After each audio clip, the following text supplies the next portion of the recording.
I wanted to share a few thoughts this morning before we continue on to Musaf. One of the beautiful parts about having a tradition that is a legal tradition, I mean, our background is it's a religion founded in the idea of legality. There's structure in what we have. And because there's structure, it makes it easy, or at least somewhat easier, for us to know what we're supposed to be doing. Each and every day we have a set idea laid out by our Torah, and by our Torah She'Ba'al Peh, by our oral law as well, where the rabbis are telling us how we're supposed to live our lives.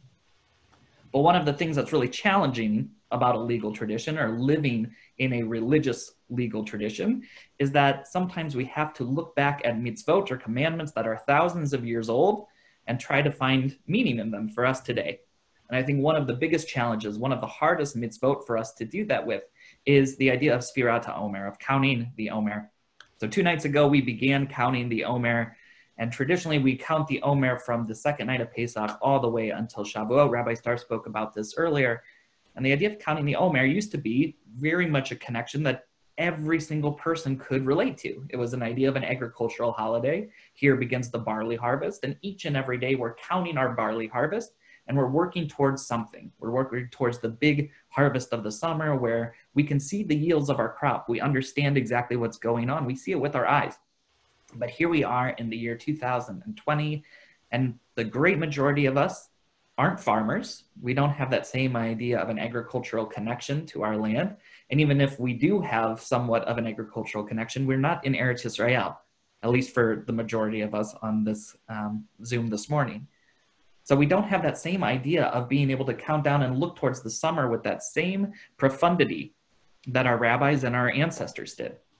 So we have to try to find a way to make sense of this counting that started 2 nights ago, and we'll count all the way until the holiday of Shavuot. And one of the interesting things, of course, is that we're not counting down to the holiday of Shavuot. And we're not saying only 48 days left until Shavuot, but we're starting our counting, and each and every day we're marking it. So I wanted to cover 2 different sources, and then I'm going to add my own thoughts on this idea as well. But the Rambam, in his Guide for the Perplexed, first asked us this question. I feel it's very appropriate that he's using it in the Guide for the Perplexed, because even by the Rambam's time, this was kind of a perplexing mitzvah. How are we supposed to do this mitzvah? So the Rambam says, "V'Shavuot hu yom matan Torah, v'lahadil hayom hahu yemenu yamin min ha-moed harishon elav." The Feast of Weeks, or the holiday of Shavuot, is the anniversary of the revelation on Mount Sinai. In order, this is where we have the importance of this, in order to raise the importance of this day, of the holiday of Shavuot, we count the days that pass since the preceding festival, Pesach, just as one who expects his most intimate friend on a certain day counts the days and even the hours. So the Rambam is saying, just as we know a great friend of ours that we haven't seen in a long, long time, we know specifically the date that that friend is going to be coming, and we get to be reunited. We should be counting down the days just that same way that we would count down the days to meet up with a friend. We have that same idea for counting down to Shavuot. This is the reason, the Rambam continues, why we count the days that pass since the offering of the Omer, between the anniversary of our departure from Egypt, Pesach, and the anniversary of the law-giving, Shavuot. The latter was the aim and object of the exodus from Egypt, and thus God said, "I brought you unto myself," quoting the book of Shemot. As that great revelation took place only on one day, so we keep its anniversary only one day. But if the eating of unleavened bread, of matzot, on Passover were only commanded for one day, we should not have noticed it. The object would not have been manifest, for it frequently happens that we take the same kind of food for 2 or 3 days. But by our continuing to eat for a whole period, 7 days or 8 days in the diaspora, to eat unleavened bread, matzot, its object becomes clear and evident. So we take on the importance of eating matzot because it stretches out for 8 days. And the importance of the holiday of Shavuot, the Rambam reminds us, is that we are counting all the way to it. So we actually have 7 weeks of looking forward to this day. So again, the one thing that I want to take from that first text is what the Rambam tells us, is that we count because we're looking forward to Shavuot just the same way that we would be if we were preparing to meet a friend that we haven't seen in a long, long time. But we still have a question that we need to answer. If we were looking forward to this date, as if we were looking forward to a friend that was coming and we knew the date the friend was coming, why wouldn't we count down to the date? Only 20 days left till I get to see my friend, or whatever it might be. So shortly after the Rambam was writing, another book, another Sefer was written called Sefer HaChinuch. And this, very similar to the idea of the Mishnah Torah, lays out the mitzvot and how we're supposed to connect to the mitzvot, but it also includes a little bit of theology and philosophy that I think is really beautiful. And the way that the Sefer HaChinuch believes that this counting is applied goes as follows. The reason that we count from the bringing of the Omer, it has been so many days have passed in our counting. Last night we said it's been 2 days of the Omer. Rather than counting how many days remain, shows our great desire to reach the time of Shavuot. Therefore, we do not want to mention at the beginning of our counting such a large number of days that remain until we reach the offering of Shavuot. So, according to Sefer HaChinuch, the reason that we don't count and say we have 20 days until Shavuot or 48 days until Shavuot is because we are longing for that day with such emotion, and we're looking forward to it with such joy and anticipation that having such a large count, 48 days left, it actually is a little anxiety provoking. It could actually make us a little depressed because it's so long to go until we get to celebrate this holiday. So we have two different sources here that I think are really beautiful in different ways for us to find meaning within this mitzvah. So we're not counting the same way that we would if this was an agricultural holiday for us, but because we're looking forward to this holiday.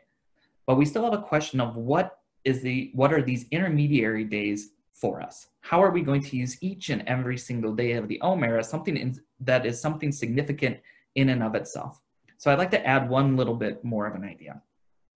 So why do we count the days going up and not counting down?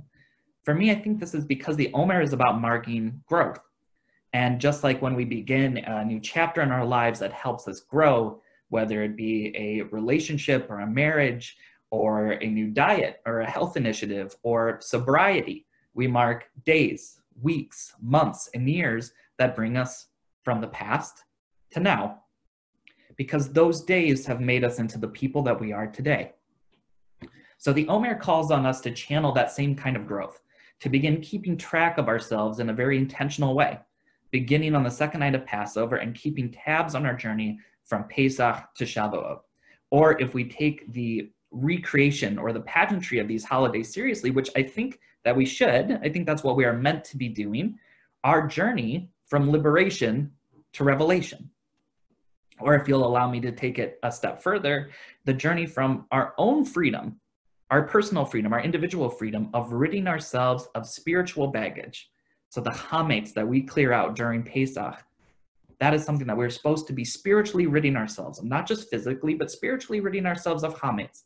So our redemption from Pesach to the ultimate gift of receiving our own individual Torah.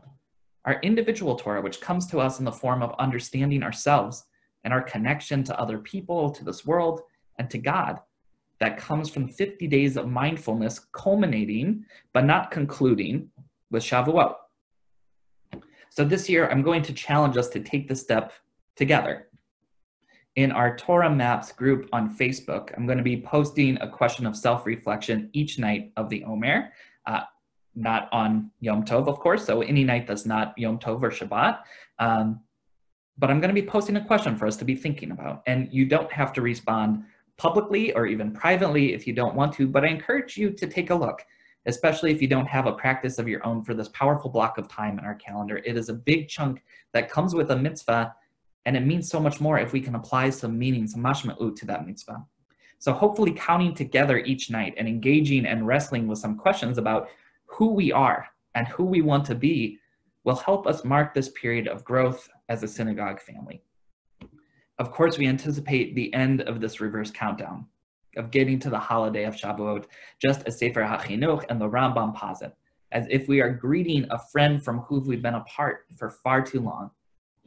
But this year, in addition to the celebration of receiving the Torah, let's also take the opportunity to see ourselves as that long-lost friend, a self that will be different than the self that we know now, today. And let's use that energy and excitement to inspire the growth that all of us deserve. Shabbat Shalom, Moadim L'Simcha, and I'll see you Motzi Shabbat on our Torah Maps page.